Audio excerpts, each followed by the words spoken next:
내겐 인간이라면 느낄 수 있는 감정이 메말라 없어졌다. 오늘 난 죄책감을 느끼지 못했고 아주 작은 미소만이 날 반겼다.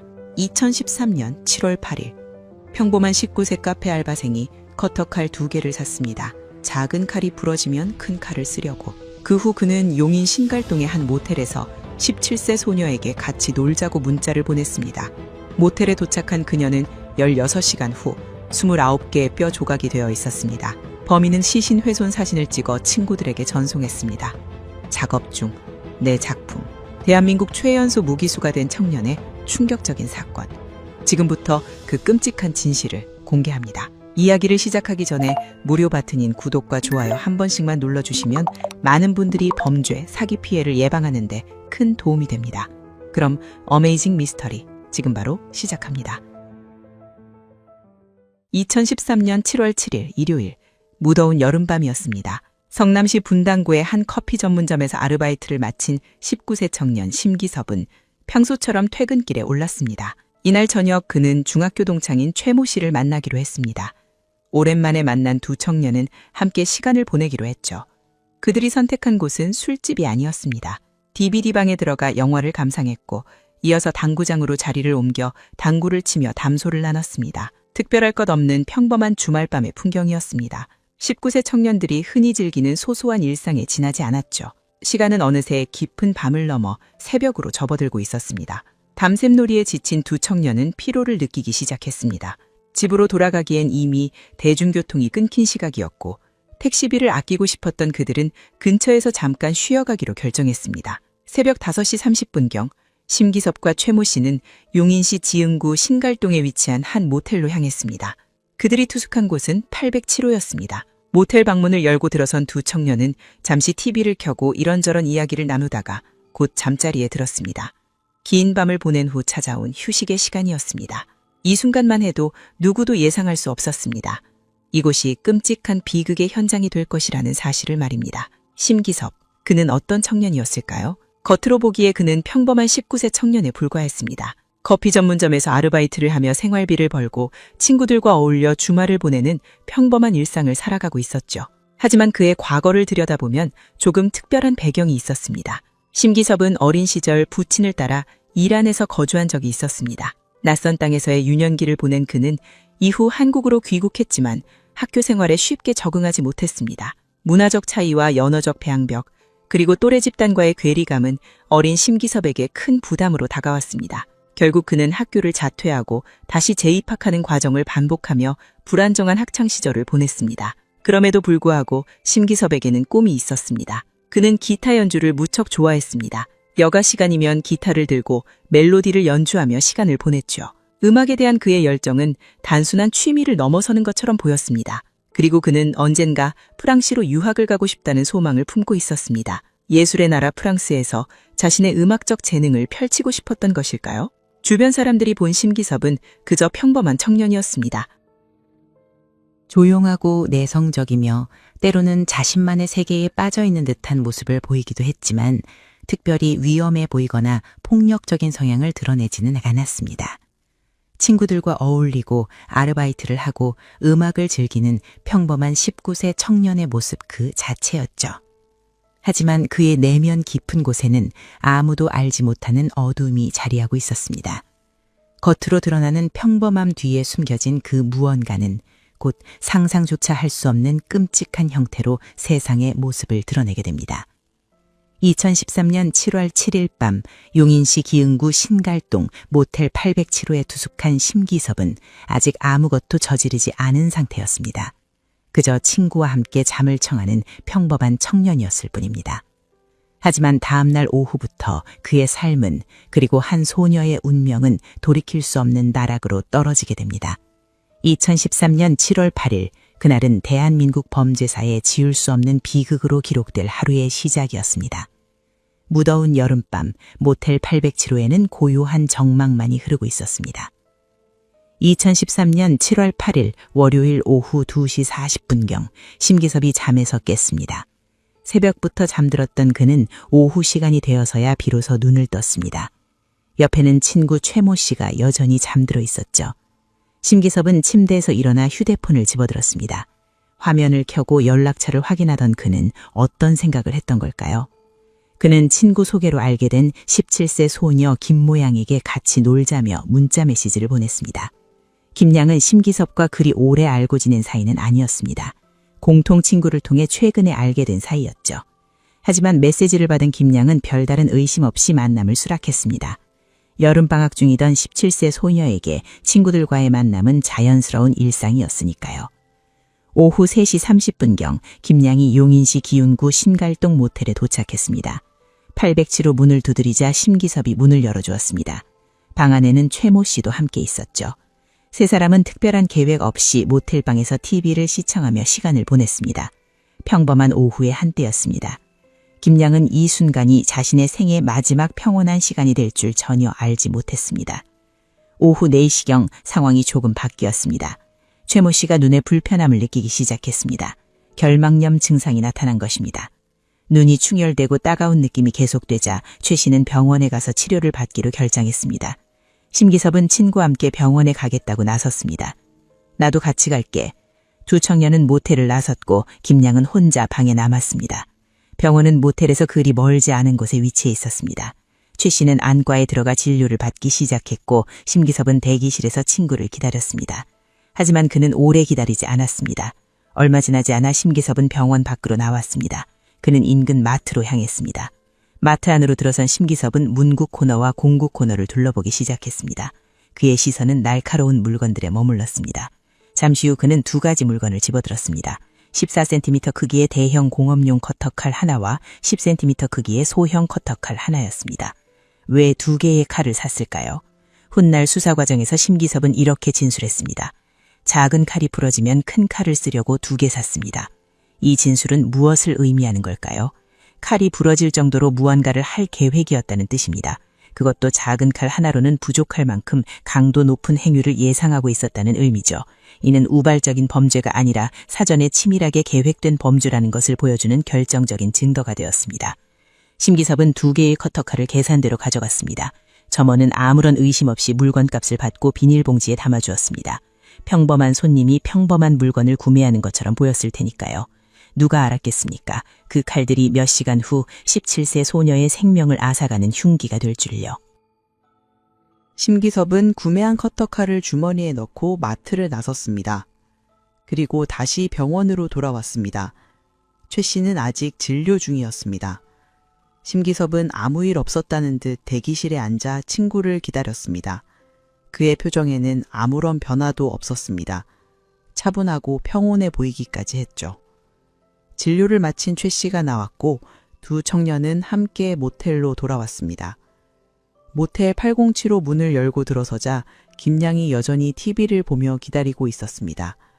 아무것도 모른 채 평온하게 앉아있는 17세 소녀. 그녀는 자신을 기다리는 운명이 무엇인지 전혀 알지 못했습니다. 심기섭의 주머니 속에는 두 개의 커터칼이 들어있었습니다. 14cm짜리 대형 커터칼과 10cm짜리 소형 커터칼. 그것은 단순한 도구가 아니었습니다. 치밀하게 준비된 살인 도구였죠. 작은 칼이 부러지면 큰 칼을 쓰려고 두 개를 샀다는 그의 진술은 이미 오후 4시 시점에 그가 무엇을 할 것인지 명확히 계획하고 있었음을 보여줍니다. 이것은 우발적 범행이 아니었습니다. 순간의 충동이나 감정 폭발로 저질러진 사건이 아니라는 뜻입니다. 마트에서 두 개의 칼을 고르고 계산하고 주머니에 넣어 가지고 온 그 모든 과정은 명백한 계획 범죄의 징표였습니다. 법정에서 이 사실은 심기섭에게 가장 불리하게 작용하는 증거 중 하나였습니다. 모텔 807호 안에는 이제 3명이 다시 모여 있었습니다. 심기섭, 최모 씨, 그리고 김모양. 겉으로 보기에는 평범한 청소년들의 만남이었습니다. 하지만 그중 한 명의 주머니 속에는 두 개의 날카로운 칼이 숨겨져 있었고 그의 머릿속에는 상상조차 없었는 계획이 자리 잡고 있었습니다. 김양의 운명은 이미 정해져 있었습니다. 그녀가 807호 문을 열고 들어온 순간부터, 아니 심기섭이 놀자는 문자를 보낸 오후 2시 40분부터 이미 돌이킬 수 없는 비극의 수레바퀴는 굴러가기 시작한 것입니다. 이제 남은 것은 시간의 문제일 뿐이었습니다. 2013년 7월 8일 오후 용인시 기흥구 신갈동 모텔 807호. 그곳에서는 아직 아무 일도 일어나지 않았습니다. 하지만 몇 시간 후 그 방은 대한민국을 충격에 빠뜨릴 끔찍한 범죄의 현장이 됩니다. 2013년 7월 8일 저녁 7시 24분경 최 씨가 자리에서 일어났습니다. 나 잠깐 나갔다 올게. 그는 여자친구를 만나러 나가겠다고 말했습니다. 모텔 방문을 열고 나가는 최 씨의 뒷모습을 바라보던 심기섭과 김양. 문이 닫히는 소리가 들렸고 이제 807호 안에는 두 사람만 남게 되었습니다. 19세 청년 심기섭 그리고 17세 소녀 김모양. 방 안에는 고요한 정적이 흘렀습니다. TV 화면에서는 여전히 프로그램이 재생되고 있었지만 그 소리조차 희미하게 들릴 뿐이었죠. 김양은 아무런 경계심 없이 TV를 보고 있었습니다. 친구의 친구와 함께 있는 평범한 상황이라고 생각했을 겁니다. 하지만 심기섭은 달랐습니다. 그는 주머니에서 무언가를 꺼냈습니다. 오후 4시경 마트에서 구매한 커터칼이었습니다. 날카로운 날날이 형광등 빛빛에 반짝였고 그는 김양에게 다가갔습니다. 순식간에 벌어진 일이었습니다. 심기섭은 커터칼을 김양에게 들이대며 위협하기 시작했습니다. 갑작스러운 상황에 김양은 얼어붙었습니다. 눈앞에 날카로운 칼날이 있었고 평범해 보이던 청년의 얼굴에는 낯선 표정이 어려 있었습니다. 공포가 밀려왔습니다. 심기섭은 김양을 향해 성폭행을 시도했습니다. 17세 소녀는 저항할 수 없었습니다. 칼을 든 19세 청년 앞에서 그녀가 할 수 있는 것은 아무것도 없었죠. 두려움에 떨며 이 악몽 같은 상황이 빨리 끝나기를 바라는 것 외에는 말입니다. 그때였습니다. 7시 39분경 모텔 방문이 다시 열렸습니다. 최 씨가 돌아온 것입니다. 그는 휴대폰을 두고 나간 것을 깨닫고 급히 되돌아왔습니다. 문을 열고 들어선 최 씨는 방 안의 이상한 분위기를 감지했을까요? 심기섭은 재빨리 칼을 숨기고 태연한 척했습니다. 휴대폰 두고 갔네. 최 씨는 휴대폰을 집어들고 다시 나갔습니다. 그는 방 안에서 무슨 일이 벌어지고 있었는지 전혀 눈치채지 못했습니다. 만약 그가 조금만 더 주의 깊게 살펴봤다면 김양의 표정에서 무언가 이상함을 발견했을지도 모릅니다. 하지만 그는 그냥 나갔습니다. 문이 다시 닫혔습니다. 이것이 마지막 기회였습니다. 김양을 구할 수 있었던, 이 끔찍한 비극을 막을 수 있었던 단 하나의 순간이었죠. 하지만 그 기회는 그렇게 스쳐 지나갔습니다. 최 씨는 여자친구를 만나러 다시 모텔을 떠났고 807호에는 또다시 심기섭과 김양만 남게 되었습니다. 7시 46분경 김양이 움직였습니다. 그녀는 휴대폰을 꺼내 카카오톡 메시지를 보내려 했습니다. 아마도 도움을 요청하려 했을 것입니다. 이 상황에서 벗어나고 싶었을 겁니다. 누군가에게 어떤 식으로든 자신의 위험을 알리고 싶었을 테니까요. 하지만 심기섭은 그것을 허락하지 않았습니다. 그는 재빨리 김양의 손에서 휴대폰을 빼앗았습니다. 17세 소녀의 마지막 희망이 사라지는 순간이었습니다. 김양은 필사적으로 휴대폰을 되찾으려 했을 것입니다. 하지만 역부족이었죠. 김양은 도망치려 했습니다. 모텔방 문을 향해 달려가려 했습니다. 이곳에서 벗어나야 한다는 본능적인 생존 욕구가 그녀를 움직였습니다. 그녀는 소리를 질렀습니다. 도와달라고, 살려달라고 외쳤을 겁니다. 심기섭은 그녀를 붙잡았습니다. 문으로 향하던 김양의 팔을 붙잡아 뒤로 끌어당겼습니다. 17세 소녀는 균형을 잃고 바닥에 넘어졌습니다. 그리고 심기섭은 그녀의 위에 올라탔습니다. 그의 손이 김양의 목으로 향했습니다. 양손으로 17세 소녀의 가느다란 목을 조르기 시작했습니다. 김양은 숨을 쉴 수 없었습니다. 필사적으로 저항했지만 19세 청년의 힘을 당해낼 수 없었습니다. 그녀의 손이 허공을 휘저었고 다리가 바동거렸습니다. 하지만 심기섭은 멈추지 않았습니다. 목을 조르는 손에 더욱 힘을 주었습니다. 김양의 저항은 점점 약해졌습니다. 처음에는 격렬하게 몸부림치던 그녀의 움직임이 점차 느려지기 시작했죠. 숨을 쉬려는 본능적 몸부림이 서서히 잦아들었습니다. 그리고 마침내 모든 움직임이 멈췄습니다. 17세 소녀 김모양의 생명이 그렇게 끊어졌습니다.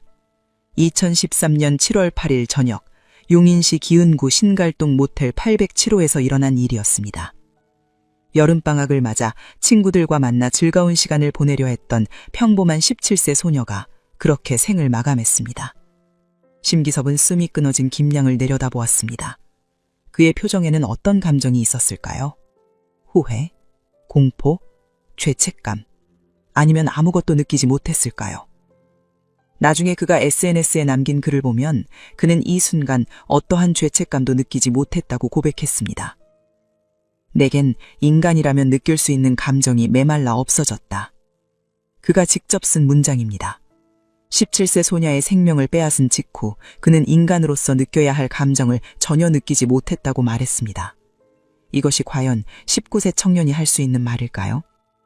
모텔 807호의 시계는 계속 흘러가고 있었습니다. 저녁 7시 46분경 시작된 살인은 그렇게 끝났습니다. 하지만 이것은 끝이 아니었죠. 오히려 시작에 불과했죠. 앞으로 심기섭이 저지를 행위는 단순한 살인보다 훨씬 더 끔찍하고 상상조차 할 수 없는 그런 것이었습니다. 17세 소녀의 생명이 꺼진 그 방에서 대한민국 범죄사의 길이 남을 악몽이 시작되고 있었습니다. 2013년 7월 8일 밤 8시경 모텔 807호에서 상상조차 할 수 없는 일이 벌어지기 시작했습니다. 심기섭은 숨이 끊어진 김양의 시신 앞에 서 있었습니다. 정상적인 인간이라면 이 순간 공포와 죄책감에 사로잡혔을 것입니다. 자신이 저지른 행위의 무게를 깨닫고 두려움에 떨었을 겁니다. 하지만 심기섭은 달랐습니다. 그는 형법상 사체 오욕에 해당하는 극악한 범죄를 저질렀습니다. 생명이 꺼진 시신을 대상으로 성행위를 한 것입니다. 이것은 단순한 살인을 넘어서는 행위였습니다. 인간으로서 가져야 할 최소한의 존엄성마저 짓밟는 짓이었죠. 법정에서 이 혐의는 별도로 기소되었고 심기섭의 인격적 결함을 보여주는 결정적 증거가 되었습니다. 밤 9시경 심기섭은 다음 단계로 넘어갔습니다. 그는 시신을 화장실 욕조로 옮겼습니다. 바닥에 누워있던 김양의 몸을 끌고 가 욕조 안에 눕혔습니다. 왜 욕조로 옮겼을까요? 그가 다음에 할 일을 위해서는 욕조가 필요했기 때문입니다. 심기섭은 주머니에서 커터칼을 꺼냈습니다. 오후 4시경 마트에서 구매한 14cm 대형 공업용 커터칼이었습니다. 작은 칼이 부러지면 큰 칼을 쓰려고 준비했던 바로 그 칼이었죠. 그리고 그는 욕조 안에 시신을 향해 칼을 들었습니다. 무엇을 했는지는 구체적으로 묘사하진 않겠습니다. 다만 이것만은 말씀드려야 합니다. 그가 저지른 행위는 인간의 상상을 초월하는 것이었다는 사실입니다. 공업용 커터칼을 이용해 시신을 훼손하기 시작한 이 작업은 믿을 수 없게도 다음 날 오후 1시까지 계속되었습니다. 16시간 동안 말입니다. 밤 9시부터 시작된 훼손 작업은 밤새도록 이어졌습니다. 자정이 지나고 새벽이 되고 아침 해가 떠오르고 다시 정오가 지나도록 심기섭은 멈추지 않았습니다. 무엇이 16세 청년을 16시간 동안 그런 행위를 하게 만들었을까요? 그 과정에서 예상치 못한 문제가 발생했습니다. 화장실 변기가 막힌 것입니다. 심기섭은 당황하지 않았습니다. 그는 모텔 프런트에 전화를 걸었습니다. 전화를 받은 직원에게 그는 태연하게 말했습니다. 화장실 변기가 막혔는데 뚫어뻥 좀 빌려줄 수 있나요? 직원은 아무런 의심 없이 뚫어뻥을 807호로 가져다 주었습니다. 그들은 전혀 몰랐습니다. 그 방 안에서 무슨 일이 벌어지고 있는지를요. 평범한 투색객의 평범한 요청처럼 보였을 테니까요. 심기섭의 침착함은 놀라울 정도였습니다. 그는 변기를 뚫고 다시 작업을 계속했습니다. 방 안에 피냄새가 진동하자 환기를 시켰습니다. 창문을 열어 바깥 공기를 들이고 세정제를 사용해 냄새를 제거하려 했습니다. 마치 청소를 하듯이 차분하게 작업을 진행했죠. 그리고 더욱 충격적인 행동이 이어졌습니다. 심기섭은 범행 도중 휴대폰을 꺼냈습니다. 그리고 사진을 찍기 시작했습니다. 무엇을 찍었는지는 말하지 않겠습니다. 다만 그 사진들이 나중에 결정적 증거가 되었다는 사실만 전하겠습니다. 사진을 찍는 것만으로도 부족했던 걸까요? 그는 친구에게 메시지를 보냈습니다. 자신이 찍은 사진을 첨부해서 말입니다. 전 여자친구에게도 같은 사진을 전송했습니다. 그리고 이런 메시지를 함께 보냈습니다. 작업 중, 내 작품. 자신이 하고 있는 일을 작업이라고 표현했고 그 결과물을 작품이라고 불렀습니다. 17세 소녀의 시신을 훼손하는 끔찍한 범죄 행위를 마치 예술작품을 만드는 것처럼 여긴 것입니다. 메시지를 받은 친구들은 경악했습니다. 처음에는 장난인 줄 알았습니다. 심기섭이 영화나 게임 장면을 캡처해서 보낸 것이라고 생각했죠. 하지만 사진을 자세히 보면 볼수록 불안감이 커졌습니다. 이것이 정말 실제 상황이란 걸까? 그런 의문이 들기 시작했습니다. 하지만 그들도 확신할 수 없었습니다. 설마 자신들이 아는 심기섭이 그런 일을 저지를 리 없는 것이라고 생각했던 겁니다. 조용하고 평범해 보이던 19세 청년이 살인을 저지르고 그것도 이렇게 끔찍한 방식으로 시신을 훼손하고 있다는 사실을 믿고 싶지 않았던 겁니다. 시간은 계속 흘러갔습니다. 밤이 지나고 아침이 왔습니다. 2013년 7월 9일 화요일이 밝았지만 모텔 807호 안에서는 여전히 악몽이 계속되고 있었습니다. 심기섭은 쉬지 않고 작업을 이어갔습니다. 16시간이라는 시간은 결코 짧지 않습니다. 영화 한 편을 8번 볼 수 있는 시간입니다. 서울에서 부산까지 5번 왕복할 수 있는 시간이죠. 그 긴 시간 동안 단 한 명의 19세 청년이 단 한 명의 17세 소녀의 시신을 대상으로 상상할 수 없는 행위를 계속했습니다. 오전이 지나고 정오가 되었습니다. 마침내 오후 1시경 심기섭은 모든 작업을 마쳤습니다. 16시간에 걸친 긴 작업이 끝난 것입니다. 욕조 안에는 15kg의 뼈 조각 29개가 남아 있었습니다. 한 명의 인간이었던 것이 이제는 29개의 뼈 조각으로 남게 된 것입니다. 심기섭은 비닐봉지를 준비했습니다. 그리고 욕조 안의 뼈 조각들을 하나하나 비닐봉지에 담기 시작했습니다. 29개의 뼈 조각을 모두 담는데 여러 개의 비닐봉지가 필요했습니다. 그는 조심스럽게 마치 무언가 소중한 물건을 포장하듯이 뼈 조각들을 비닐봉지에 담았습니다. 화장실을 청소했습니다. 욕조를 씻고 바닥을 닦고 벽에 튄 것들을 제거했습니다. 세정제를 뿌리고 환기를 시켰습니다. 최대한 흔적을 지우려 했죠. 하지만 완벽하게 지울 수는 없었습니다. 나중에 국립과학수사연구원이 이 방을 감식했을 때 수많은 증거들이 발견되었습니다. 오후 2시경 심기섭은 모텔을 나섰습니다. 손에는 15kg의 뼈 조각이 담긴 비닐봉지들을 들고 있었습니다. 그는 모텔 앞에서 택시를 잡았습니다. 택시기사는 아무것도 모른 채 손님을 태웠습니다. 어디로 가시나요? 집으로 가주세요. 심기섭은 자신의 집 주소를 말했습니다.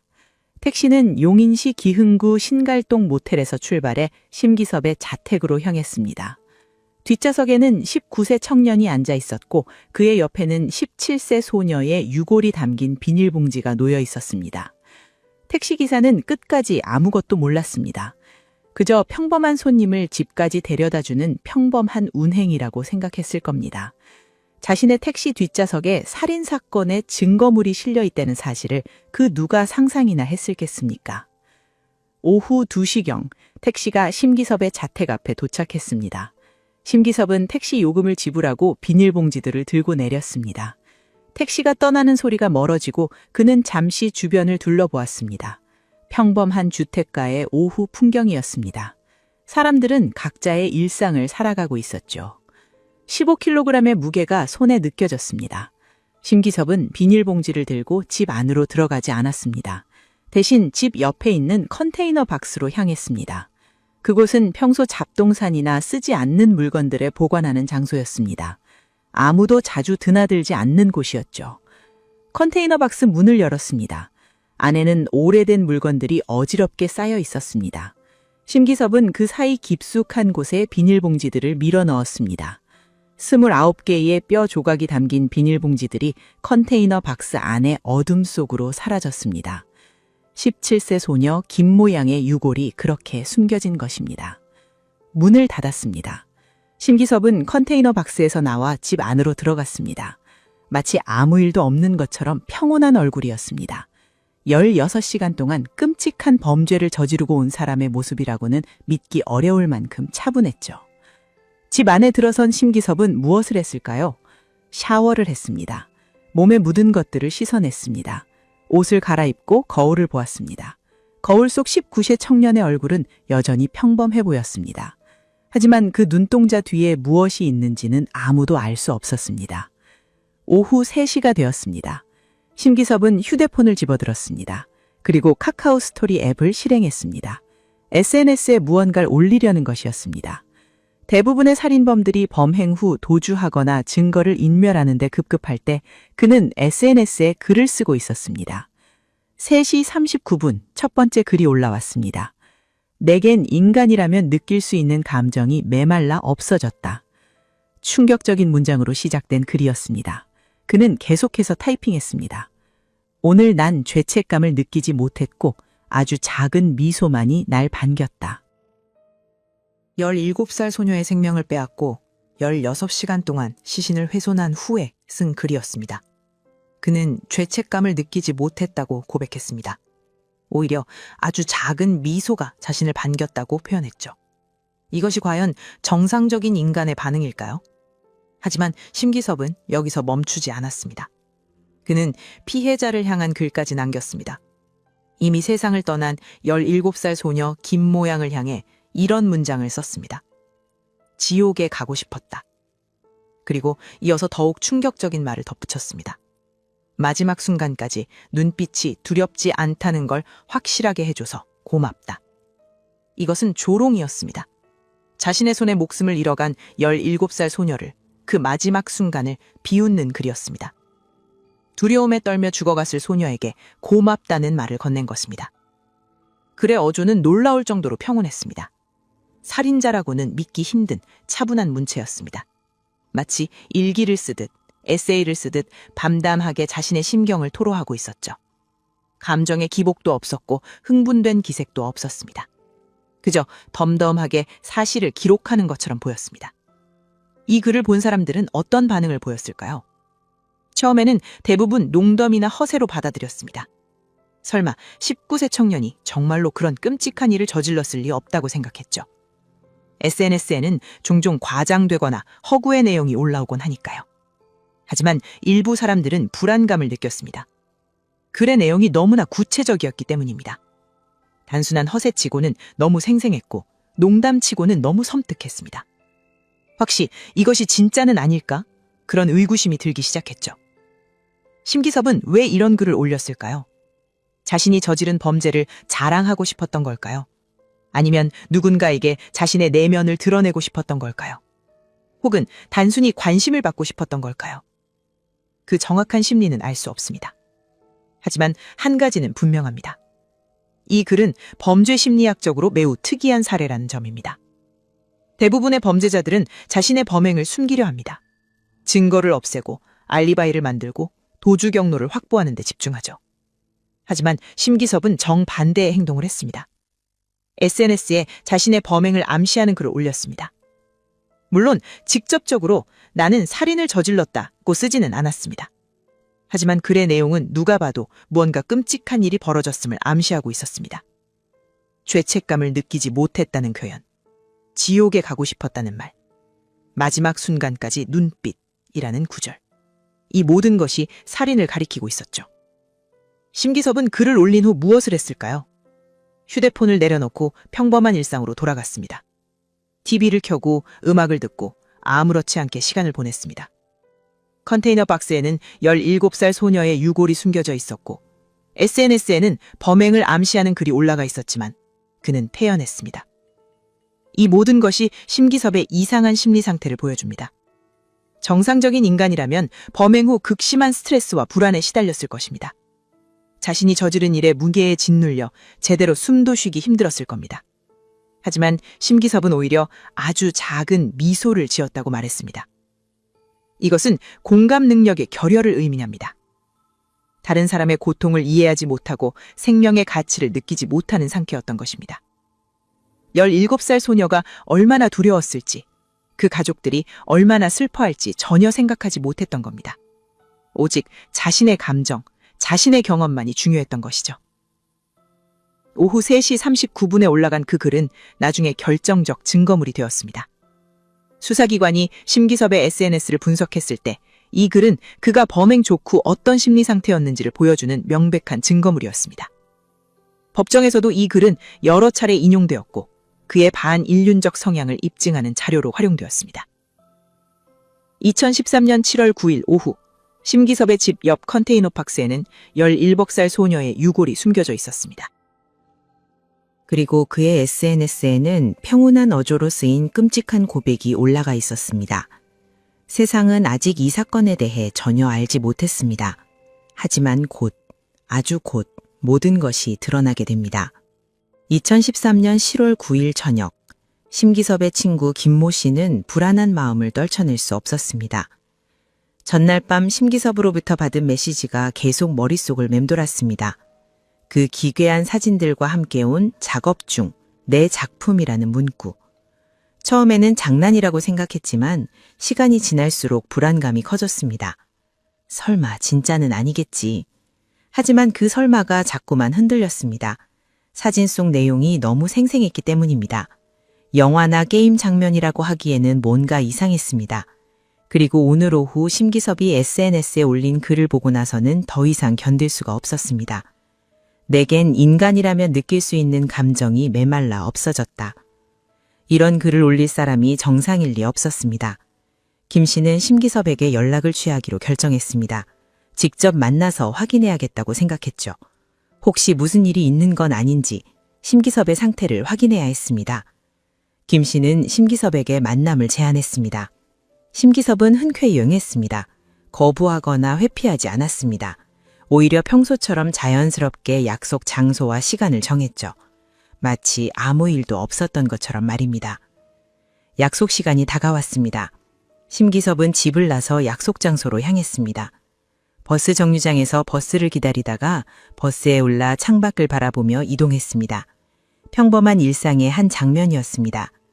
그 누구도 이 청년이 어젯밤부터 오늘 오후까지 끔찍한 범죄를 저질렀다고 상상하지 못했을 겁니다. 버스 안에서 심기섭은 다시 휴대폰을 꺼냈습니다. 그리고 또다시 카카오 스토리에 글을 올렸습니다. 이번에는 어떤 내용이었을까요? 체리 블라썸, 언제 맡아도 그리운 냄새, 은은하게 나니 편하다. 체리 블라썸, 벚꽃 향기를 의미하는 말이었습니다. 그는 무언가의 향기를 맡고 있었던 걸까요? 아니면 단순히 시적인 표현을 쓴 것일까요? 그 정확한 의미는 알 수 없습니다. 다만 그가 편하다고 느끼고 있었다는 사실만은 분명합니다. 평범한 일상을 보내는 19세 청년의 모습이었습니다. 버스를 타고 친구를 만나러 가며 SNS에 감성적인 글을 올리는 평범한 청년. 하지만 그의 집 컨테이너 박스에는 17세 소녀의 유골이 숨겨져 있었고 그의 손은 16시간 동안 끔찍한 범죄를 저지른 손이었습니다. 약속 장소에 도착했습니다. 김 씨가 먼저 와서 기다리고 있었습니다. 심기섭을 보는 김 씨의 눈빛은 복잡했을 겁니다. 친구를 보는 반가움과 동시에 혹시 모를 두려움이 섞여 있었을 테니까요. 왔어? 오래 기다렸어? 평범한 인사가 오갔습니다. 두 청년은 함께 걸으며 이야기를 시작했습니다. 처음에는 일상적인 대화였습니다. 날씨 이야기, 근황 이야기, 별것 아닌 잡담들이 오갔죠. 하지만 김 씨는 본론으로 들어갔습니다. 어제 보낸 그 메시지 말인데. 심기섭은 대답하지 않았습니다. 그저 김 씨를 바라보고 있었죠. 김 씨는 조심스럽게 질문을 이어갔습니다. 그게 진짜야? 잠시 침묵이 흘렀습니다. 심기섭의 입이 열렸습니다.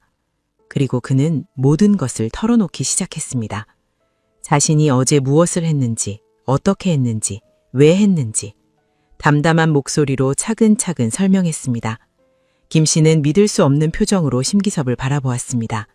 이것이 정말 현실인가 싶었죠. 김 씨는 충격에 빠졌습니다. 친구가 살인을 저질렀다는 사실도 충격이었지만 그 이후에 벌어진 일들은 상상조차 할 수 없는 것이었습니다. 16시간 동안 시신을 훼손했다는 이야기, 유골을 집 컨테이너에 숨겼다는 이야기. 너 미쳤어? 김 씨가 물었습니다.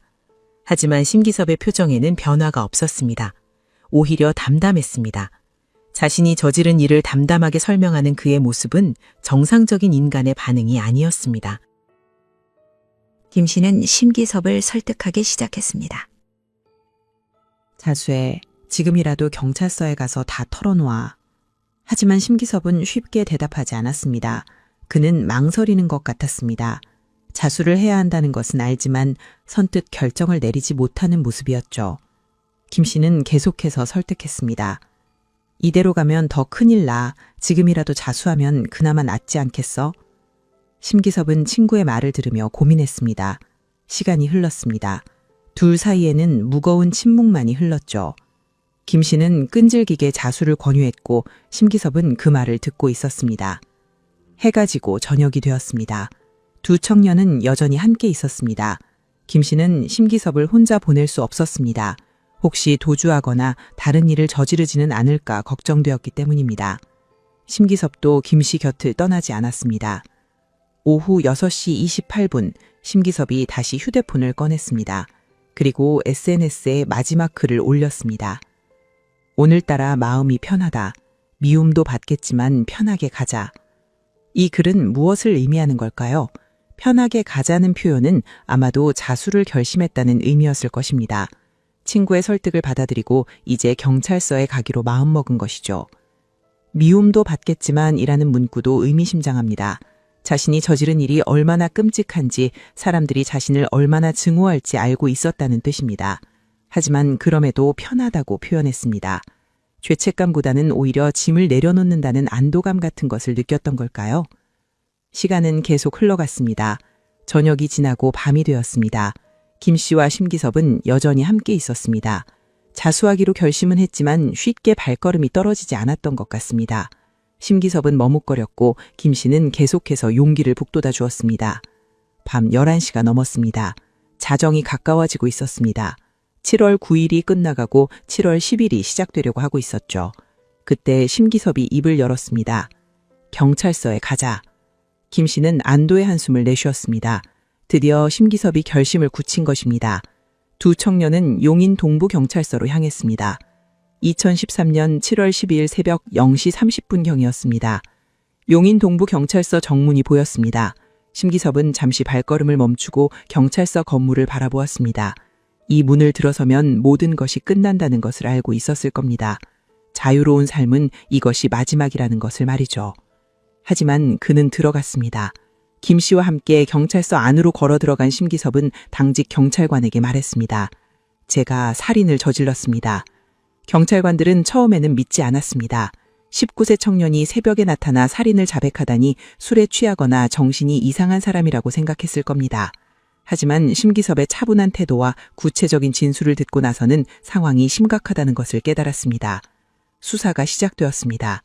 하지만 여기서 중요한 사실이 하나 있습니다. 심기섭이 경찰서에 도착하기 전에 이미 수사가 시작되어 있었다는 점입니다. 7월 9일 저녁 딸이 집에 돌아오지 않자 김 모양의 부모님은 경찰에 실종 신고를 했습니다. 17세 딸이 연락 없이 집에 오지 않았습니다. 평소에는 항상 연락을 하던 딸이었습니다. 어디를 가든 누구를 만나든 부모님께 알렸죠. 하지만 이날은 달랐습니다. 저녁이 되어도 밤이 되어도 딸에게서 아무런 연락이 없었습니다. 부모님은 딸의 친구들에게 연락했습니다. 우리 딸 못 봤니? 어디 있는지 아니? 하지만 아무도 김양의 행방을 알지 못했습니다. 불안감이 커진 부모님은 경찰에 실종신고를 했습니다. 용인 동부경찰서는 실종신고를 접수하고 수사를 착수했습니다.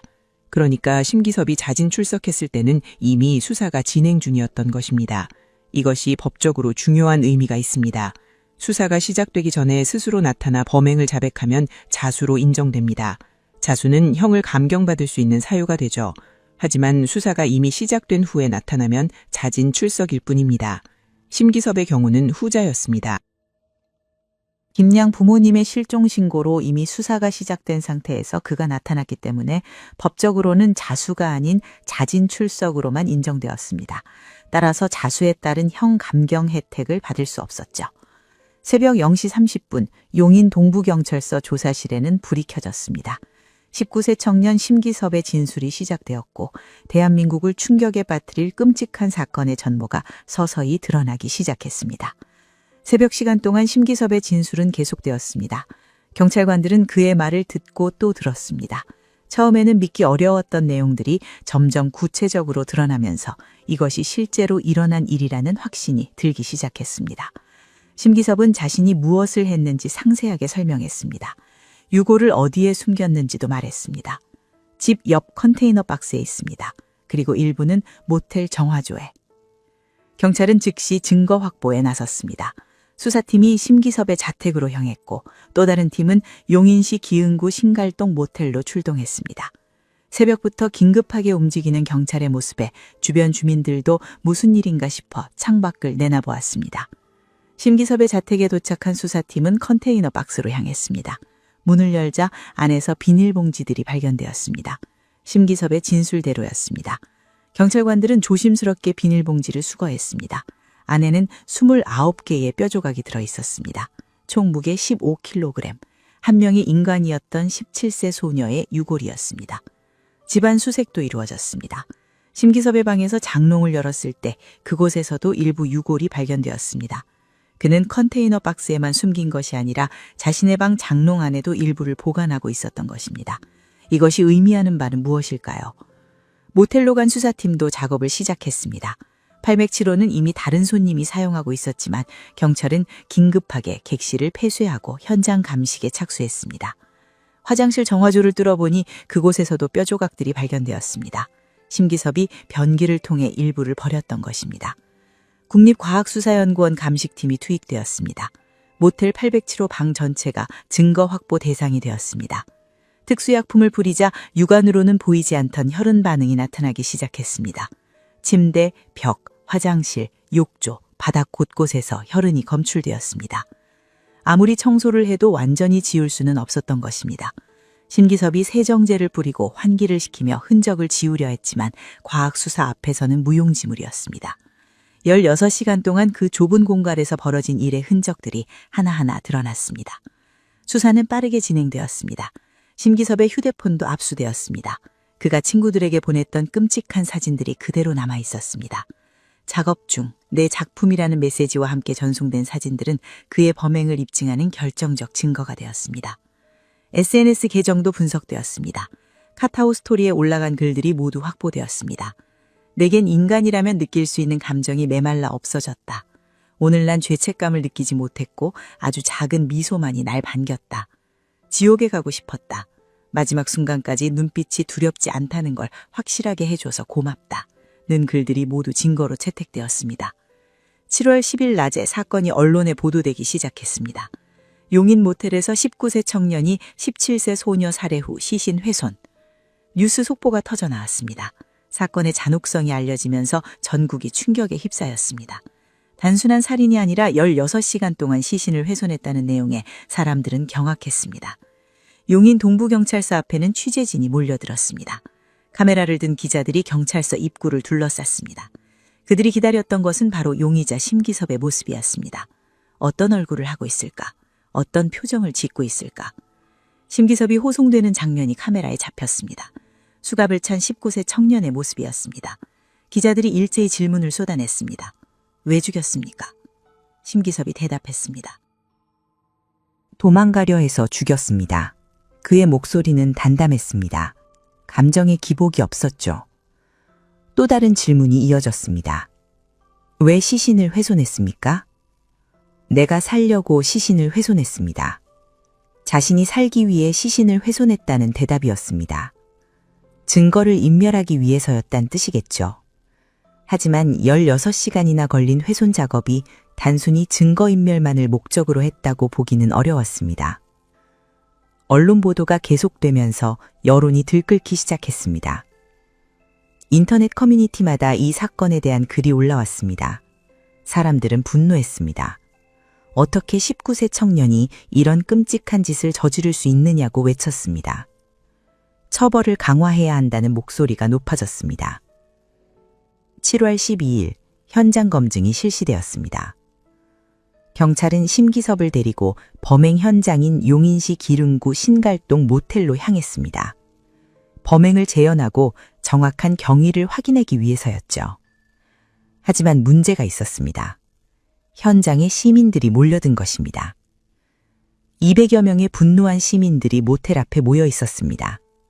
뉴스를 통해 현장 검증 소식을 들은 사람들이었습니다. 그들은 심기섭을 보기 위해 그리고 분노를 표출하기 위해 모여들었습니다. 사형시켜라. 인간 쓰레기. 욕설과 비난이 쏟아졌습니다. 경찰은 시민들을 통제하는 데 어려움을 겪었습니다. 자칫 린치가 벌어질 수도 있는 상황이었죠. 경찰 병력을 추가 투입해 간신히 질서를 유지했습니다. 심기섭이 느렸습니다. 200여 명의 분노한 시민들 앞에 선 19세 청년. 그는 어떤 표정을 짓고 있었을까요? 두려워했을까요? 아니면 여전히 무감각했을까요? 현장 검증이 시작되었습니다. 심기섭은 경찰의 지시에 따라 범행을 재현하기 시작했습니다. 모텔 807호로 들어가 어디서 무엇을 했는지, 어떤 순서로 행동했는지 하나하나 설명하고 재현했습니다. 1시간 50분 동안 현장 검증은 계속되었습니다. 놀라운 점은 심기섭의 태도였습니다. 그는 아무런 동요 없이 차분하게 범행을 재현했습니다. 감정의 변화가 거의 없었죠. 마치 남의 일을 설명하는 것처럼 혹은 영화 장면을 묘사하는 것처럼 담담하게 말했습니다. 이것은 매우 이례적인 모습이었습니다. 대부분의 범죄자들은 현장 검증에서 감정적 동요를 보입니다. 자신이 저지른 일의 무게를 다시 한번 실감하면서 눈물을 흘리거나 반대로 극도로 긴장하며 떨기도 합니다. 하지만 심기섭은 달랐습니다. 경찰은 심기섭에 대한 심리 분석을 의뢰했습니다. 프로파일링 전문자들이 투입되어 그의 심리 상태를 분석했습니다. 많은 사람들이 궁금해했습니다. 심기섭이 사이코패스는 아닐까? 그렇지 않고서야 어떻게 이런 짓을 저지를 수 있는간 말인가? 프로파일링 결과가 나왔습니다. 심기섭은 의학적 의미의 사이코패스는 아니었습니다. 사이코패스 진단 기준을 완전히 충족하지는 않았던 것입니다. 하지만 여러 가지 문제적 성향들이 발견되었습니다. 의존적 성향이 강했습니다. 스스로 판단하고 결정하기보다는 타인에게 의존하는 경향이 있었습니다. 어린 시절 이란에서의 생활, 귀국 후 학교 적응 실패, 반복된 자퇴와 입학, 이런 과정에서 형성된 불안정한 자아가 의존적 성향으로 나타났던 것으로 분석되었습니다. 충동적 성향도 두드러졌습니다. 순간의 욕구를 참지 못하고 즉각적으로 행동에 옮기는 경향이 있었습니다. 계획적으로 칼을 준비한 것은 맞지만 실제 범행은 충동적으로 이루어진 측면도 있었다는 분석이었죠. 자기 노추적 성향 역시 강했습니다. 자신을 특별한 존재로 여기고 다른 사람들과는 다르다고 생각하는 경향이 있었습니다. SNS에 올린 글들, 특히 내 작품이라는 표현은 이런 자기 노추적 성향을 잘 보여주는 사례였습니다. 심기섭의 컴퓨터도 압수수색되었습니다. 디지털 포렌식 팀이 하드디스크를 분석한 결과 동물 도살 관련 문서가 발견되었습니다. 동물을 어떻게 해체하는지, 어떤 도구를 사용하는지에 대한 내용이었습니다. 이것이 그가 시신 훼손을 계획하는 데 참고한 자료였을까요? 흥미로운 점은 해부학 관련 섬색 기록은 없었다는 것입니다. 의학이나 해부학 서적을 찾아본 흔적이 전혀 없었습니다. 오직 동물 도살 관련 자료만 있었지요. 이것이 의미하는 바는 그가 체계적이고 학문적인 접근을 한 것이 아니라 단순히 어떻게 하면 되는가에만 관심이 있었다는 뜻입니다. 수사는 계속되었습니다. 증거들이 쌓여갔고 심기섭의 범행은 명백해졌습니다. 강간등 살인, 사체 오욕, 시체 손괴, 시체 유기, 4가지 혐의가 적용되었습니다. 각각이 모두 중범죄였고 특히 강간등 살인은 사형이 구형될 수 있는 최고형 대상 범죄였습니다. 7월이 지나가고 있었습니다. 용인 동부경찰서 유치장에 수감된 심기섭은 하루하루를 보내고 있었습니다. 밖에서는 여론이 들끓고 있었습니다. 이 사건은 단순한 살인사건을 넘어서 대한민국 사회에 큰 충격을 주었습니다. 청소년 흉악 범죄에 대한 논쟁이 일었고 SNS를 통한 범죄 자랑이라는 새로운 현상에 대한 우려도 커졌습니다. 검찰은 기소 준비를 서두르고 있었습니다. 충분한 증거가 확보되었고 심기섭의 자백 진술도 있었습니다. 이제 남은 것은 법정에서의 심판이었습니다. 과연 심기섭은 어떤 형을 받게 될까요? 그리고 그는 법정에서 어떤 태도를 보일까요? 17세 소녀 김모양의 부모님은 매일 눈물로 하루를 보내고 있었습니다. 눈에 넣어도 안 아플 딸을 그렇게 비참하게 잃었습니다. 그 고통은 상상조차 할 수 없는 것이었죠. 그들이 바라는 것은 단 하나, 정의로운 심판이었습니다. 2013년 9월 3일 검찰은 심기섭을 정식으로 기소했습니다. 강간등 살인, 사체 오욕, 시체 손괴, 시체 유기, 4가지 혐의였습니다. 각각이 모두 중범죄였고 특히 강간등 살인은 사형까지 구형될 수 있는 최고형 대상 범죄였습니다. 기소장에는 심기섭이 저지른 범죄의 전모가 상세히 기록되어 있었습니다. 재판 준비가 시작되었습니다. 검찰은 확보한 모든 증거를 정리했습니다. 심기섭의 자백 진술, 현장에서 발견된 물적 증거, SNS에 올린 글들, 친구들에게 보낸 메시지와 사진들, 모든 것이 그의 범행을 입증하는 명백한 증거였습니다. 한편 심기섭에게는 국선 변호인이 선임되었습니다. 경제적으로 여유가 없는 피고인을 위해 국가가 변호사를 지정해주는 제도였습니다. 국선 변호인은 의뢰인을 만나 사건을 검토하기 시작했습니다. 하지만 변호하기에는 너무나 명백한 사건이었습니다. 시간이 흘러 10월이 되었습니다. 10월 23일 드디어 첫 공판이 열렸습니다. 수원지방법원 형사합의부 법정에는 많은 사람들이 모여들었습니다. 언론 기자들, 방청객들, 그리고 피해자 유족들이 법정을 가득 채웠습니다. 오전 10시 재판이 시작되었습니다. 피고인을 입정시키시오. 재판장의 명령에 따라 법정문이 열렸습니다. 수갑을 찬 심기섭이 들어왔습니다. 교도관의 인도를 받으며 피고인석으로 걸어가는 19세 청년의 모습이 모든 이의 시선을 끌었습니다. 방청석에서는 숨죽인 정적이 흘렀습니다. 피해자의 부모님은 딸을 죽인 범인을 처음으로 법정에서 마주했습니다. 그들의 눈빛에는 분노와 슬픔, 그리고 믿을 수 없다는 감정이 뒤섞여 있었습니다. 어떻게 저렇게 평범해 보이는 청년이 그런 끔찍한 짓을 저질렀단 말인가. 재판장이 심기섭에게 인적사항을 확인했습니다.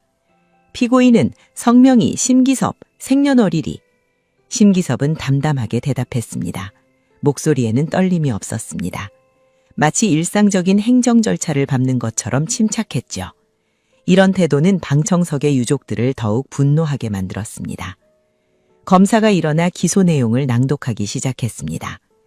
피고인은 2013년 7월 8일 오전 7시 46분경 용인시 기흥구 신갈동 소재 모텔 807호에서 기소장의 내용이 하나하나 읽혀지면서 법정에는 무거운 분위기가 감돌았습니다. 17세 소녀를 살해하고 사체 오욕을 저지르고 16시간 동안 시체를 훼손했다는 내용. 들으면 들을수록 끔찍한 범죄였습니다. 재판장이 심기섭에게 물었습니다. 피고인, 검사가 낭독한 기소 내용에 대해 인정합니까? 잠시 침묵이 흘렀습니다. 모든 이의 시선이 심기섭에게 쏠렸습니다. 그는 수사 단계에서 모든 것을 자백했습니다. 현장 검증에서도 차분하게 범행을 재현했죠. 당연히 인정할 것이라고 모두가 예상했습니다. 하지만 심기섭의 입에서 나온 말은 예상과 달랐습니다. 일부는 인정하지만 일부는 인정하지 않습니다. 법정이 술렁였습니다. 무엇을 인정하지 않는다는 것일까요? 국선 변호인이 일어나 구체적으로 설명하기 시작했습니다. 피고인은 살인 혐의는 인정하지만 강간 혐의와 사체 오욕 혐의는 부인합니다. 방청석에서 웅성거림이 일어났습니다. 재판장이 방망이를 두드려 정숙을 요구했습니다. 검사는 믿을 수 없다는 표정으로 심기섭을 바라보았습니다. 심기섭의 주장은 이러했습니다. 피해자와는 합의하에 성관계를 가졌습니다. 강간이 아니었습니다.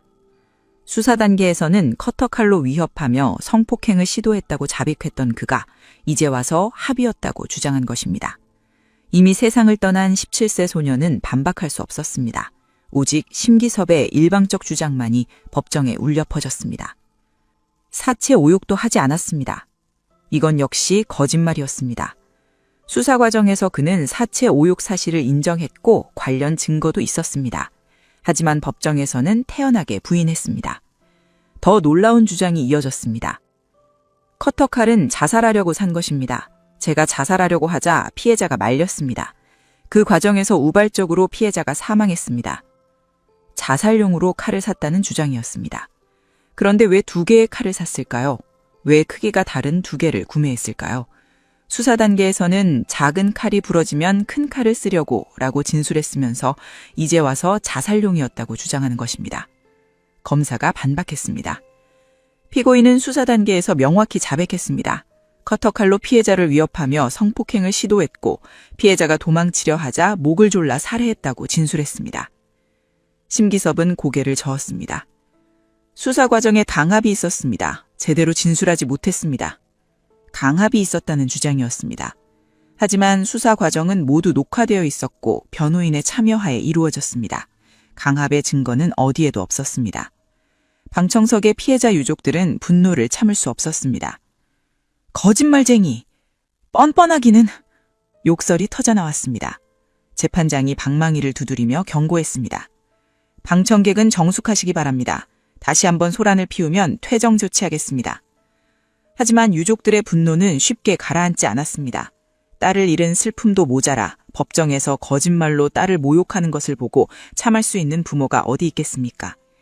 심기섭은 자신을 향한 분노의 시선들을 애써 외면했습니다. 고개를 숙이고 바닥만 응시했습니다. 초점 없는 눈동자로 법정 바닥의 한 지점을 빤히 바라보고 있었습니다. 감정의 동요는 거의 보이지 않았습니다. 재판이 계속되었습니다. 검사는 증거를 하나하나 제시했습니다. 현장에서 발견된 커터칼, 심기섭의 SNS 게시물, 친구들에게 보낸 메시지와 사진, 국과수 감식 결과, 모든 것이 심기섭의 거짓말을 반박하는 증거들이었습니다. 특히 SNS에 올린 글이 결정적이었습니다. 내겐 인간이라면 느낄 수 있는 감정이 메말라 없어졌다. 오늘 난 죄책감을 느끼지 못했고 아주 작은 미소만이 날 반겼다. 이 글은 무엇을 의미하는 것일까요? 만약 정말로 우발적인 사고였다면 왜 죄책감을 느끼지 못했다고 썼을까요? 왜 미소가 자신을 반겼다고 표현했을까요? 지옥에 가고 싶었다. 마지막 순간까지 눈빛이 두렵지 않다는 걸 확실하게 해줘서 고맙다. 이 글은 더욱 명백했습니다. 피해자를 향한 조롱이었습니다. 우발적인 사고로 누군가를 죽인 사람이 이런 글을 쓸 수 있을까요? 시신 훼손 부분이 다뤄질 때였습니다. 검사가 16시간에 걸친 훼손 과정을 설명하자 심기섭의 표정에 미세한 변화가 나타났습니다. 그동안 무표정하게 바닥만 바라보던 그가 입술을 깨물기 시작했습니다. 불안한 기색이 역력했습니다. 입술을 깨무는 동작이 반복되었습니다. 이것은 무엇을 의미하는 걸까요? 양심의 가책을 느낀 것일까요? 아니면 단순히 이 부분이 가장 처벌이 무거울 것을 알기에 불안해한 것일까요? 검사는 냉정하게 증거를 제시했습니다. 피고인이 친구에게 보낸 메시지를 보겠습니다. 작업 중, 내 작품. 피고인은 자신이 하고 있는 일을 작업이라고 불렀고 그 결과물을 작품이라고 표현했습니다. 법정에 무거운 침묵이 흘렀습니다. 이것이 단순히 증거를 인멸하기 위한 행위였다면 왜 사진을 찍었겠습니까? 왜 친구들에게 전송했겠습니까? 왜 작품이라는 표현을 사용했겠습니까? 검사의 질문에 심기섭은 대답하지 못했습니다. 그저 고개를 숙인 채 바닥을 응시할 뿐이었습니다. 입술을 깨무는 동작만이 그의 내면의 동요를 보여주는 유일한 신호였습니다. 변호인은 최선을 다해 변론했습니다. 피고인은 갓 성인이 된 19세입니다. 초범이며 자진 출석하여 범행을 자백했습니다. 어린 시절 이란에서의 생활과 귀국 후 학교 적응 실패로 인한 심리적 불안정 상태가 범행에 영향을 미쳤습니다. 하지만 이런 변론이 범죄의 잔혹성을 덮을 수는 없었습니다. 재판은 몇 시간 동안 계속되었습니다. 증인신문, 증거조사, 변론이 이어졌습니다. 심기섭은 대부분의 시간 동안 고개를 숙이고 바닥만 바라보았습니다. 피해자 부모님의 증언 차례가 왔습니다. 어머니는 증언석에 서자마자 눈물을 흘렸습니다. 말을 잇지 못하고 흐느꼈습니다. 재판장이 잠시 휴정을 선언해 어머니가 진정할 시간을 주었습니다. 제 딸은 착한 아이였습니다. 떨리는 목소리로 어머니가 말했습니다. 공부도 열심히 하고 친구들과 잘 어울리고 부모에게 효도하는 그런 아이였습니다. 눈물이 멈추지 않았습니다. 법정에 있는 모든 이들이 숙연해졌습니다. 17세 소녀가 얼마나 소중한 존재였는지, 그 부모에게 딸이 얼마나 큰 의미였는지 모두가 느낄 수 있었습니다. 아버지도 증언했습니다. 재판장님, 제발 정의로운 판결을 내려주십시오. 간절한 목소리였습니다. 그것이 유족들이 법정에서 할 수 있는 전부였습니다. 딸을 되돌릴 수는 없지만 최소한 정의로운 심판이라도 받기를 바라는 것이었습니다.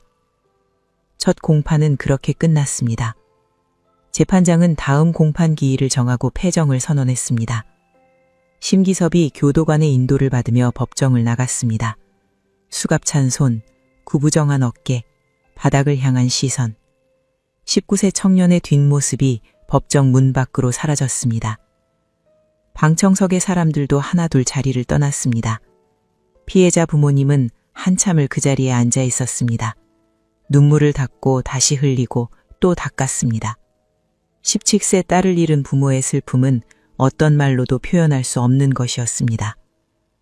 법정 밖의 복도에는 기자들이 대기하고 있었습니다. 피고인이 혐의를 부인했습니다. 어떻게 생각하십니까? 마이크가 유족들에게 향했지만 그들은 대답할 힘조차 없었습니다. 그저 고개를 숙인 채 법원을 빠져나갈 뿐이었습니다. 첫 공판에서 드러난 심기섭의 태도는 많은 것을 시사했습니다. 수사 단계에서는 모든 것을 자백했지만 막상 법정에 서자 일부 혐의를 부인한 것입니다. 형을 조금이라도 줄여보려는 시도였을까요? 아니면 진짜로 그렇게 믿고 있는 것일까요? 다음 공판까지는 시간이 필요했습니다. 추가 증거 조사와 증인 신문이 예정되어 있었습니다. 검사는 심기섭의 거짓말을 명백히 입증할 준비를 하고 있었고, 변호인은 최선의 변론을 준비하고 있었습니다. 2013년 10월의 법정은 그렇게 천막을 내렸습니다. 하지만 재판은 이제 시작에 불과했습니다. 앞으로 더 많은 증거가 제시될 것이고 더 많은 증안이 이어질 것입니다. 그리고 마침내 판결의 날이 올 것입니다. 2013년 12월 9일 공판이 다시 열렸습니다. 10월 첫 공판 이후 여러 차례 재판이 진행되었고 이제 최종 변론과 구형의 날을 맞이한 것입니다. 법정에는 이전보다 더 많은 사람들이 모여들었습니다. 언론의 관심도 뜨거웠고 국민들의 이목도 집중되어 있었습니다. 검사가 일어섰습니다. 최종 변론을 시작하기 전 검사는 잠시 법정을 둘러보았습니다. 방청석에 앉아있는 피해자 유족들, 취재진들, 그리고 피고인석의 심기섭. 모두가 숨죽이며 검사의 입을 주시하고 있었습니다. 재판장님, 그리고 배석 판사님. 검사의 목소리가 법정에 울려 퍼지기 시작했습니다. 본 검사는 지난 몇 개월간 이 사건을 수사하고 공소를 제기하며 인간이 저지를 수 있는 악행의 한계가 어디까지인지 목격했습니다. 검사는 사건의 경위를 차근차근 설명했습니다. 2013년 7월 8일 오후부터 시작된 일련의 범죄 행위들, 계획적으로 준비한 커터칼, 17세 소녀를 향한 성폭력 시도와 살해, 그리고 16시간 동안 계속된 시신 훼손. 특히 시신 훼손 행위는 단순한 증거 인멸을 넘어서는 것이었습니다. 검사가 강조했습니다. 피고인은 범행 도중 사진을 찍어 친구들에게 전송하며 작업 중 내 작품이라는 표현을 사용했습니다. 이것이 단순히 증거를 없애기 위한 행위였다면 왜 사진을 찍었겠습니까? 왜 SNS에 범행을 암시하는 글을 올렸겠습니까? 법정은 조용했습니다. 모두가 검사의 말에 귀를 기울이고 있었습니다. 피고인의 SNS 게시물을 다시 한번 상기시켜드리겠습니다. 검사가 증거 서류를 들어 올렸습니다. 내겐 인간이라면 느낄 수 있는 감정이 메말라 없어졌다. 오늘 난 죄책감을 느끼지 못했고 아주 작은 미소만이 날 반겼다. 이것이 범행 직후 피고인이 쓴 글입니다. 검사의 목소리에 힘이 실렸습니다. 더욱 충격적인 것은 피해자를 향한 조롱입니다. 지옥에 가고 싶었다. 마지막 순간까지 눈빛이 두렵지 않다는 걸 확실하게 해줘서 고맙다. 이것은 명백히 피해자를 비웃는 글입니다. 방청석에서 흐느끼는 소리가 들렸습니다. 피해자의 어머니였습니다. 딸을 향한 그 끔찍한 조롱을 다시 듣는 것이 너무나 고통스러웠을 것입니다. 검사는 계속해서 말을 이어갔습니다. 범주의 잔혹성을 고려해 주시기 바랍니다. 16시간 동안 집요하게 시신을 훼손한 행위는 인간으로서 상상조차 할 수 없는 것입니다. 사체 오욕 같은 극악한 범죄까지 저질렀습니다. 그리고 검사는 사회적 파장에 대해서도 언급했습니다. 이 사건은 대한민국 사회에 큰 충격을 주었습니다. 19세 청년이 저지른 범죄의 잔혹성은 국민들에게 깊은 불안과 공포를 안겨주었습니다. 이러한 범죄가 재발되지 않도록 엄중한 처벌이 필요합니다. 잠시 침묵이 흘렀습니다. 검사는 심호흡을 한 후 입을 열었습니다. 이상의 이유로 본 검사는 피고인 심기섭에게 사형을 구형합니다. 사형. 최고형이었습니다. 검사는 심기섭에게 사형밖에 없다는 판단이었죠. 범죄의 잔혹성과 사회적 파장을 고려하면 다른 선택지가 없다는 입장이었습니다. 법정에 무거운 정적이 흘렀습니다. 심기섭은 여전히 고개를 숙이고 바닥을 바라보고 있었습니다. 사형이라는 단어를 들었을 때 그의 표정에 어떤 변화가 있었는지는 알 수 없었습니다. 고개를 숙이고 있었기 때문이죠. 이어서 피해자 유족의 진술 시간이 주어졌습니다. 피해자의 아버지가 떨리는 발걸음으로 진술대로 걸어갔습니다. 그의 얼굴에는 깊은 슬픔이 새겨져 있었습니다. 몇 개월 동안 딸을 잃은 슬픔과 법정에서의 고통을 견뎌온 흔적이 여력했습니다. 재판장님, 아버지의 목소리가 떨렸습니다. 이게 지옥입니다. 간단하지만 무게 있는 말이었습니다. 이게 지옥이다. 딸을 잃은 부모의 삶이 바로 지옥이라는 뜻이었습니다. 매일 아침 눈을 뜨면 딸이 없다는 현실을 마주해야 하고 밤마다 딸의 마지막 순간을 떠올리며 괴로워해야 하는 삶. 눈에 넣어도 안 아플 딸이었습니다. 아버지가 울먹였습니다. 그 아이가 그렇게 비참하게 갔습니다. 더 이상 말을 잇지 못했습니다. 오열이 터져나왔습니다. 법정에 있는 모든 이들이 숙연해졌습니다. 재판장도 검사도 변호인도 방청객들도 모두 고개를 숙였습니다. 한 사람만 제외하고 심기섭은 여전히 무표정하게 바닥을 바라보고 있었습니다. 피해자 아버지의 오열 소리가 법정에 울려 퍼지는 동안에도 그의 표정에는 변화가 없었습니다. 이것이 정상적인 인간의 반응일까요? 아버지는 간신히 진정하고 마지막 말을 남겼습니다. 재판장님, 정의로운 판결을 내려주십시오. 그것만이 제 딸에게 해줄 수 있는 마지막입니다. 진술을 마친 아버지는 비틀거리며 자리로 돌아갔습니다. 옆에 앉은 아내가 그를 부축했습니다. 두 사람은 서로를 안으며 눈물을 흘렸습니다. 다음은 피고인의 최후 진술 차례였습니다. 재판장이 심기섭에게 물었습니다. 피고인, 최후로 하고 싶은 말이 있습니까? 심기섭이 천천히 일어섰습니다. 그리고 처음으로 고개를 들어 재판장을 바라보았습니다. 잠시 망설이는 듯하더니 입을 열었습니다. 죄송합니다. 짧은 사과였습니다. 하지만 그 말에 진정성이 있었을까요? 그는 계속해서 말했습니다. 피해자와 유족분들께 정말 죄송합니다. 하지만 여기서 끝이 아니었습니다. 심기섭은 여전히 일부 혐의를 부인했습니다. 그러나 강간과 사체 오역은 하지 않았습니다. 그 부분은 억울합니다. 방청석에서 분노의 소리가 터져나왔습니다. 뭐가 억울해? 끝까지 거짓말을! 재판장이 방망이를 디디렸습니다. 심기섭은 다시 고개를 숙였습니다. 최후 진술이 끝났습니다. 사과는 했지만 여전히 일부를 부인하는 모순적인 진술이었습니다. 변론이 모두 끝났습니다. 이제 재판부의 판결만 남은 상태였습니다. 재판장은 선고기일을 12월 27일로 정했습니다. 약 2주 후였습니다. 그날 심기섭의 운명이 결정될 것입니다. 12월 27일이 왔습니다. 수원지방법원 형사합의부 법정은 사람들로 가득했습니다. 선고를 듣기 위해 모인 사람들이 복도까지 넘쳐났습니다. 피해자 유족들은 긴장된 표정으로 자리에 앉아 있었습니다. 오전 10시 재판장과 배석 판사들이 입장했습니다. 재판장님, 배석 판사님께 경례. 법정 경위의 구령에 따라 모두가 일어나 격려했습니다. 판사들이 착석하고 이어서 방청객들도 자리에 앉았습니다. 심기섭이 입정했습니다.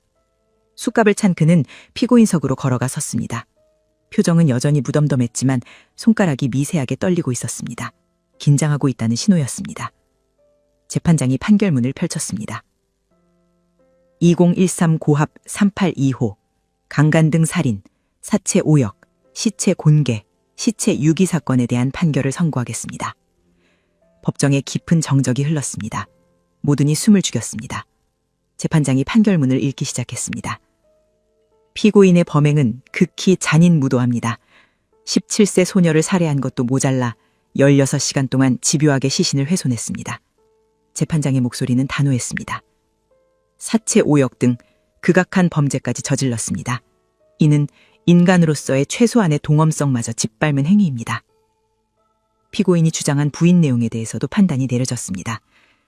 피고인은 강간과 사체 오역 혐의를 부인했으나 증거들을 종합하면 모든 혐의가 명백히 인정됩니다.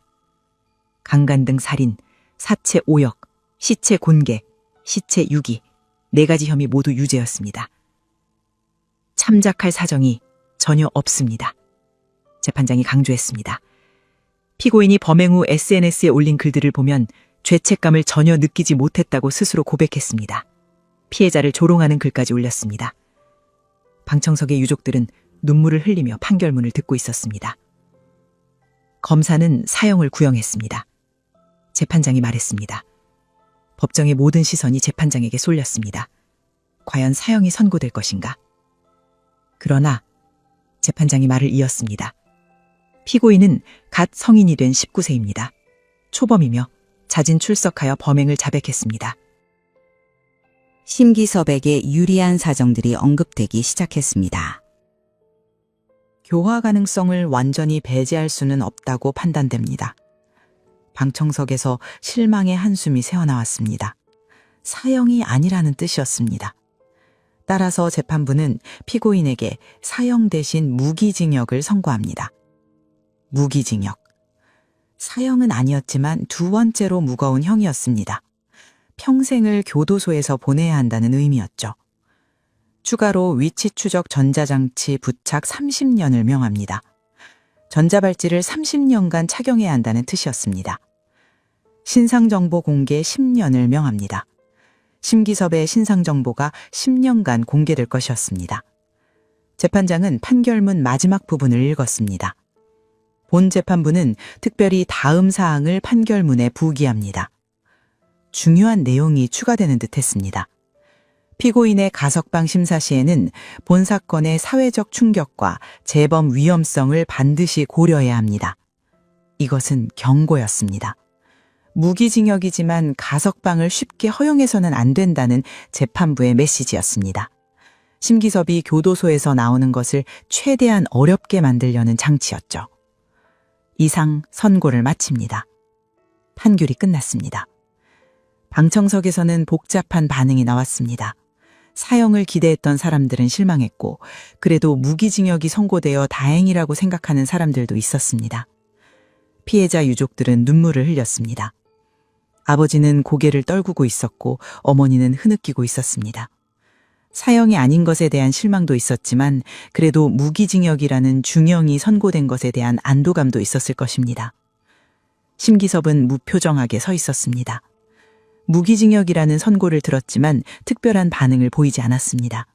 고개를 숙인 채 바닥만 바라보고 있었죠. 그의 머릿속에는 어떤 생각이 있었을까요? 교도관이 심기섭을 인도했습니다.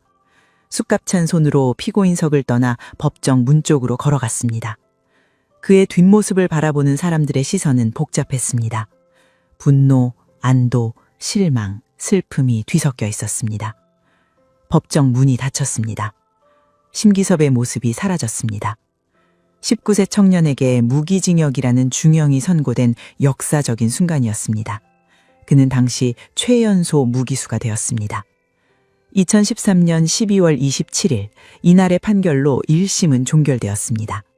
하지만 이것으로 모든 것이 끝난 것은 아니었습니다. 항소와 상고가 남아 있었습니다. 심기섭 측에서 항소할 수도 있고 검찰 측에서 형이 너무 가볍다며 항소할 수도 있었습니다. 법정을 나서는 사람들의 발걸음은 무거웠습니다. 17세 소녀의 생명을 빼앗은 범죄자에게 정의의 심판이 내려졌지만 누구도 완전히 만족할 수는 없었습니다.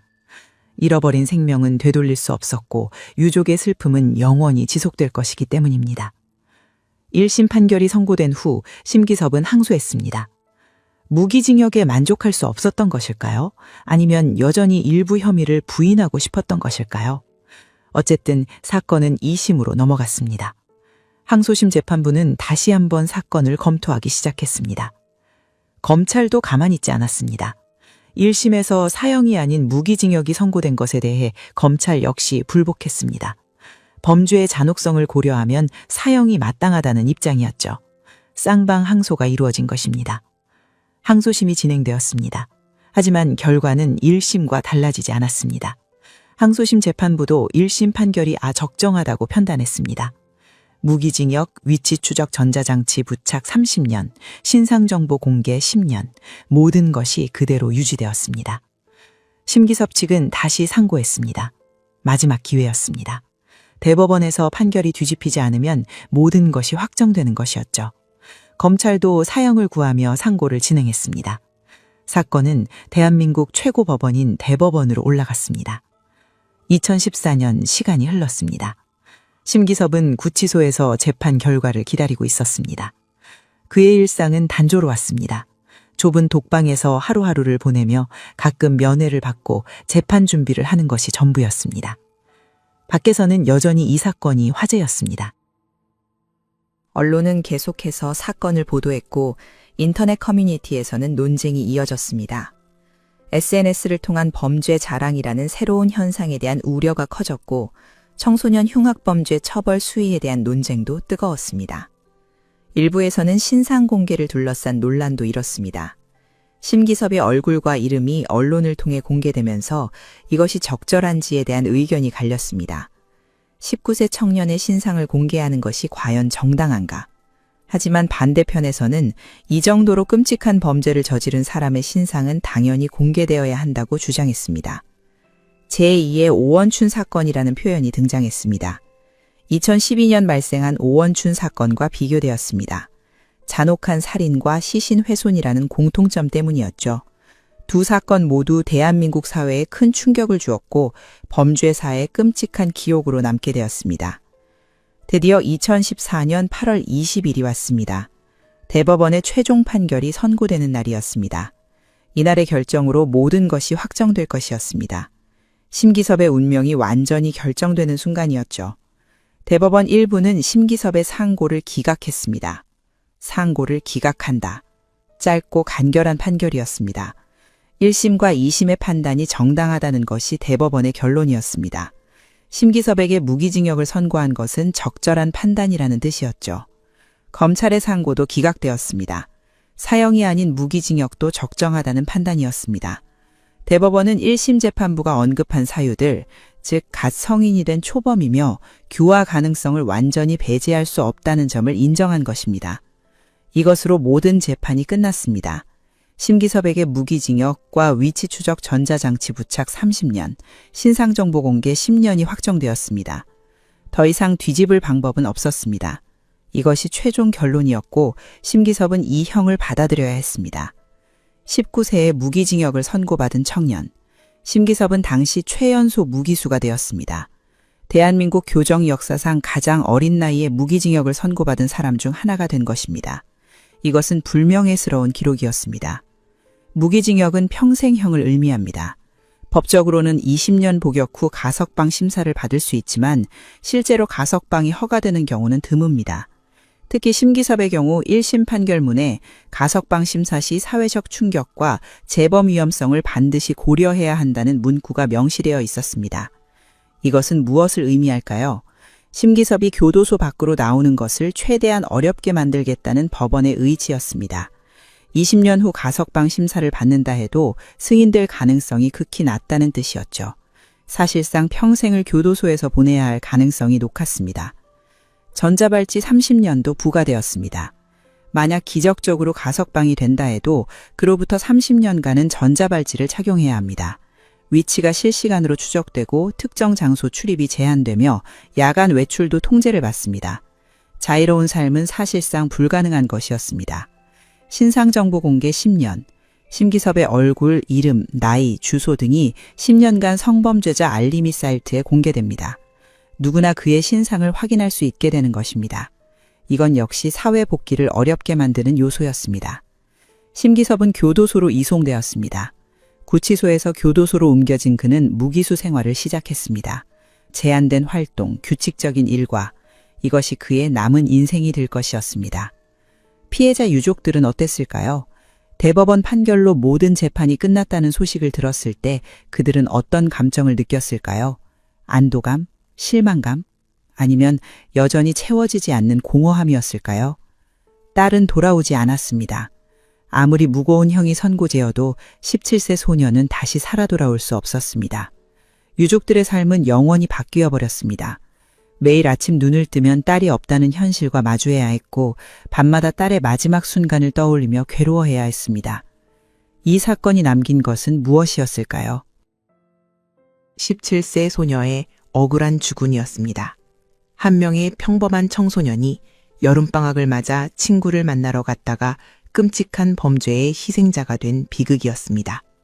그 죽음은 단순한 호기심이나 충동으로 설명될 수 없는 것이었습니다. 대한민국 범죄사에 지울 수 없는 기록이 남았습니다.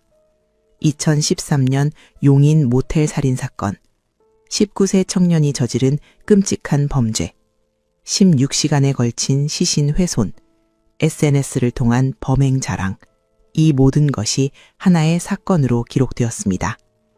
청소년 범죄에 대한 사회적 경각심이 높아졌습니다. 겉으로 보기에는 평범해 보이는 청소년도 이런 끔찍한 범죄를 저지를 수 있다는 사실에 사람들은 충격을 받았습니다.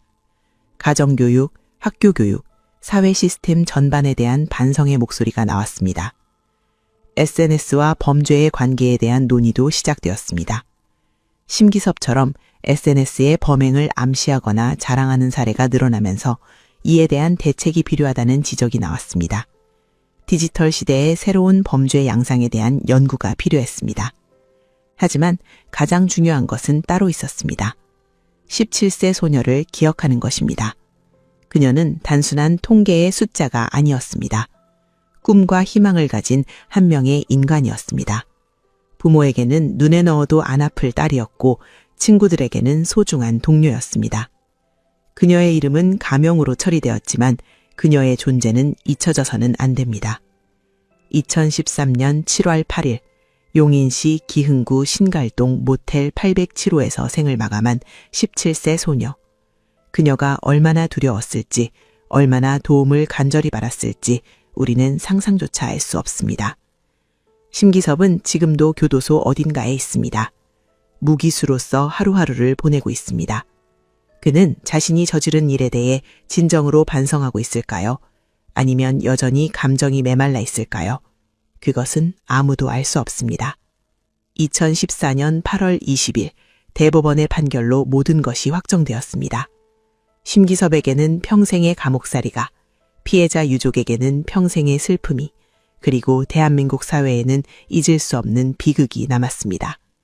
이것이 2013년 여름 용인에서 벌어진 끔찍한 사건의 끝이었습니다. 10년이 넘는 시간이 흘렀습니다. 2013년 여름 그날의 기억은 여전히 많은 이들의 마음속에 남아 있습니다. 언론의 관심은 시간이 지나며 사그라들었지만 사건 자체를 주는 충격은 쉽게 잊혀지지 않았습니다. 심기섭은 여전히 교도소에 수감되어 있습니다. 그는 20년 복역 후 가석방 심사를 받을 수 있지만 1심 판결문에 명시된 경고 문구를 고려하면 승인 가능성은 낮습니다. 사회적 충격과 재범 위험성을 반드시 고려하라는 재판부의 주문이 있었기 때문입니다. 피해자 가족들은 조용히 살아가고 있습니다. 그들의 일상은 딸을 잃기 전과는 완전히 달라졌습니다. 하지만 그들은 여전히 하루하루를 살아내고 있습니다.